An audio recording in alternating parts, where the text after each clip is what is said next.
আজ থেকে প্রায় 500 থেকে 700 বছর আগে ভারত মহাসাগর ছিল বাণিজ্যের এক ব্যস্ত পথ। আরব, পারস্য ও আফ্রিকার উপকূল থেকে আসা জাহাজ ভিড় করত ভারতের বন্দরে। এই পথ ধরেই পূর্ব আফ্রিকার বিভিন্ন অঞ্চল, ইথিওপিয়া, কেনিয়া, তানজানিয়া ও সুদানের দিক থেকে বহু আফ্রিকান মানুষ ভারতে এসে পৌঁছান। তাদের কেউ এসেছিলেন সৈনিক হিসেবে, কেউ নাবিক, কেউ দাস, আবার কেউ ভাগ্যের সন্ধানে। अफ्रीका से युगांडा से हाँ जहाज में काम करने के लिए हमारे बूढ़ों को लेके आए इधर। महल का काम पूरा हो गया। हाँ बाद में उसने यहाँ रहने के लिए जमीन दी कि तुम यहीं रह जाओ और वापस अफ्रीका क्यों जा रहे हो।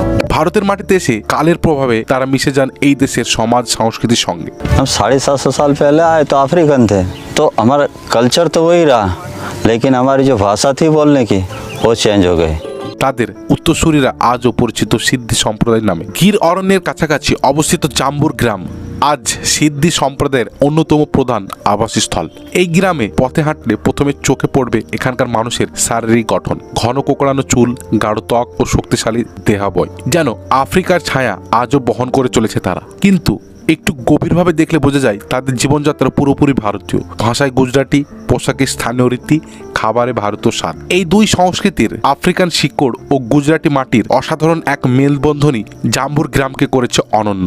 সিদ্ধি সংস্কৃতির প্রাণ যেন লুকিয়ে আছে তাদের সঙ্গীত ও নৃত্যের মধ্যে। ড্রামের তালে তালে যখন শরীর দোলে ওঠে, পায়ের তালে মাটি কাঁপে, আর সম্মিলিত কণ্ঠে ওঠে গান, তখন সময় যেন থেমে যায়। এই নৃত্যের নাম ধামাল নৃত্য।